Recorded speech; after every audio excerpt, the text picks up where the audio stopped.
After the touchdown, here's McManus now to kick it away. Very short kick. This will be taken by one of the up men. And now out comes Minnesota. And from this spot in the field with the clock where it's at, you think we're just going to see a knee and that's it? And I think in this situation, that's the proper play. But we do know there's some risk takers out there that may want to take one more shot before the clock runs out.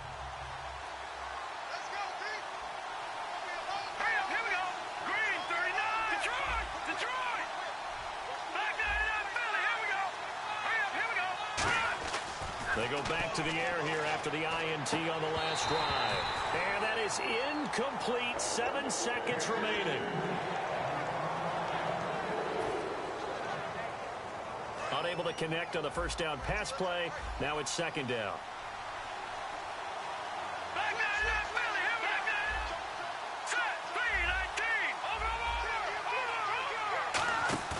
Off the play fake. He'll look to throw. Oh, the ball comes out on the hit, but they'll say it's incomplete. Cordero Patterson, the one he was hoping to get it to. And that's going to make it third down and 10. It's a tried-and-true formula, and I don't think it'll change for as long as we play football. If someone's trying to throw the ball and you can put pressure on them and make it tough, that's only going to help your defense. Yeah, he says, and he's going to go down. Couldn't get a throw off with the pressure. Maybe that was for the best, as that brings us to the end of his first half of play.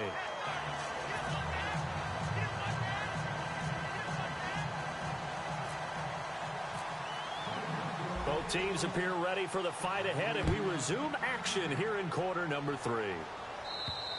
And the mile-high air in full effect as that's out of the back of the end zone for a touchback. Out come the Vikings. They'll have it first on offense as we begin the third. They come out here with a 0 on the scoreboard. What was said in that locker room? That's what I want to know. I would love to have been in there because we often have the feeling that there's a lot of shouting, screaming, people upset. But typically, halftime locker rooms are a lot more clinical than that. And in this case, are they upset that the plays weren't working because of execution? Or did they think they were just bad plays to call? Yeah. We'll find out pretty quick.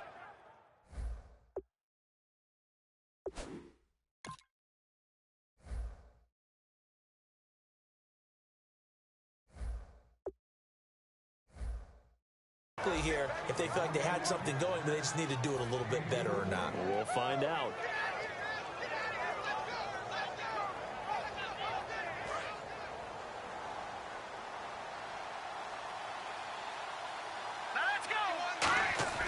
They go play action here on first down. He's going to air one out. So they took a shot on first down but couldn't connect.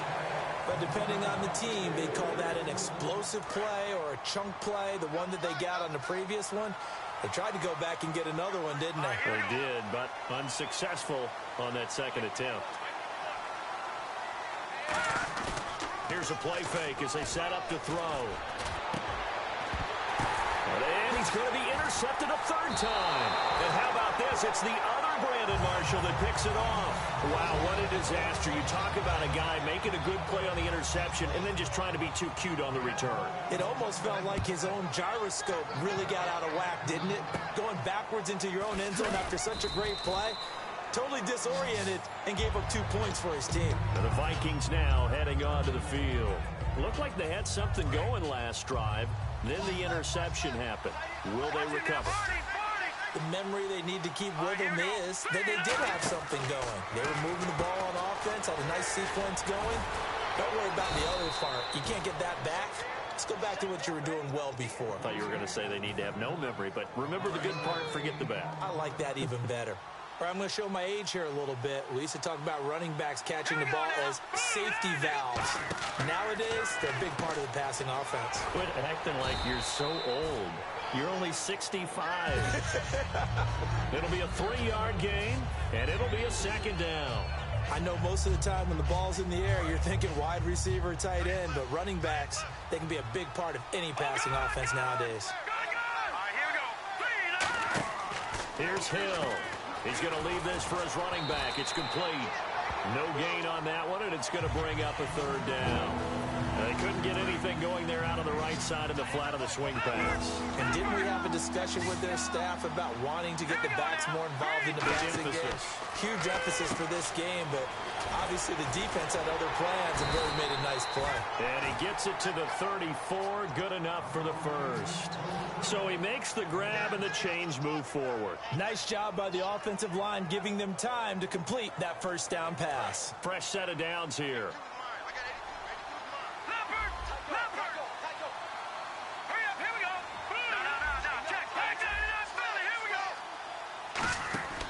They'll look to throw again.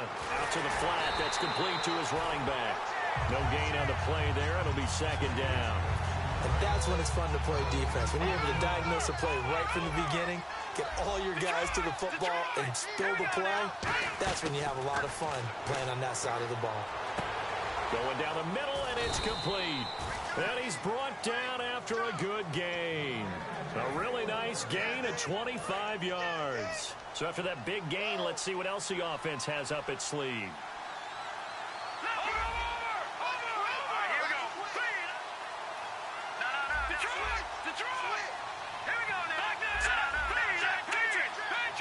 Time running out here on the play clock. They'll run with Peterson.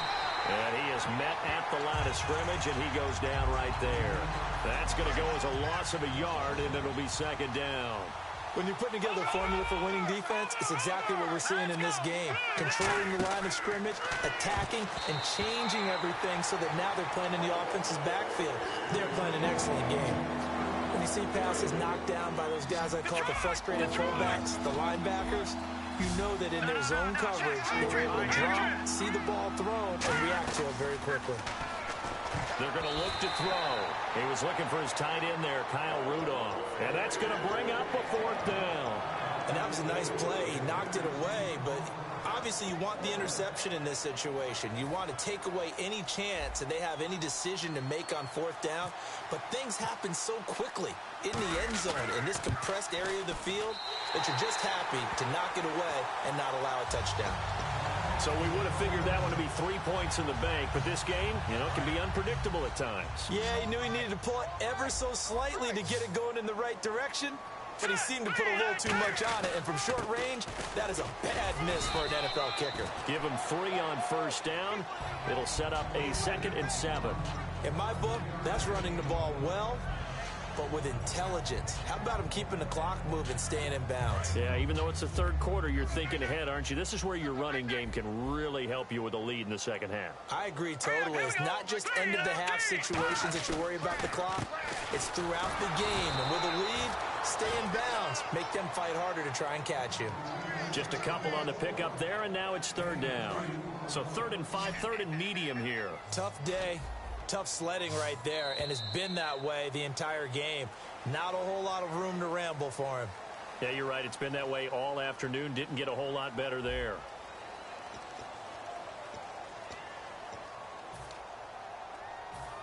So 3rd and medium here, 3rd and 5. Thomas, the lone receiver, left. Now Simeon. Sanders has it over the middle. So he got free of one tackle but couldn't do a whole lot else. They'll get a couple yards on that one, and that'll bring up 4th down. Whether you're playing West Coast offense or not, one of the maxims of the West Coast offense is you're either throwing a touchdown or a check down. In other words, look for the big shot, but be smart. And I think they did exactly that on that play. They didn't get the first down, but they're taking care of the ball well. Yeah, and being rightly cautious with that lead here in the second half.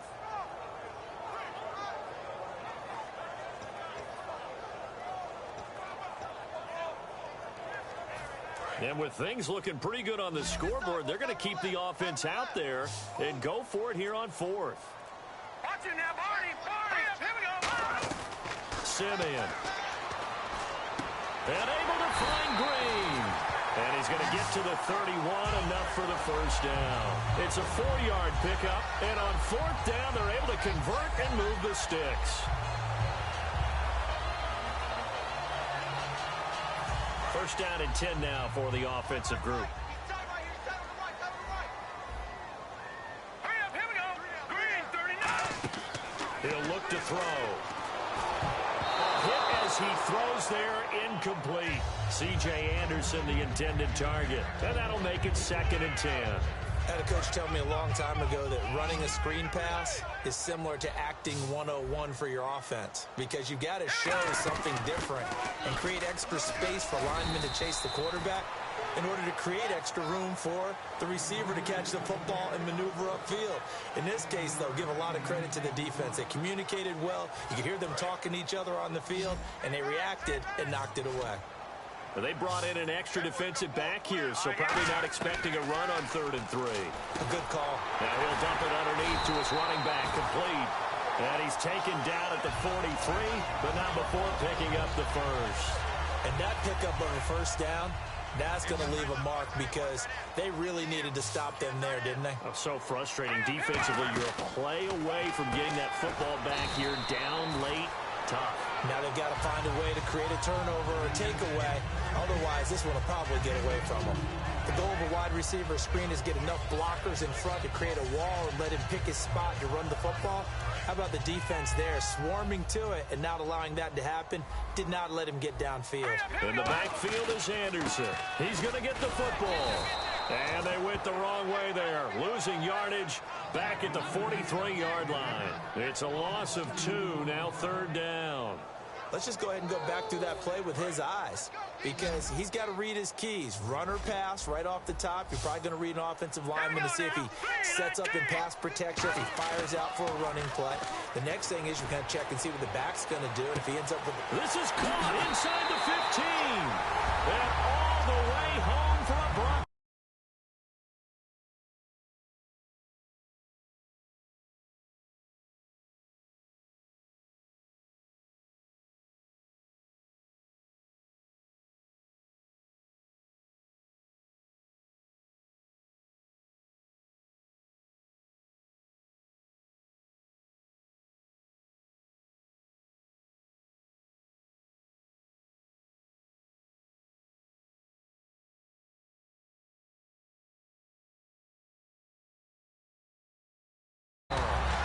Emmanuel Sanders, 56 yards.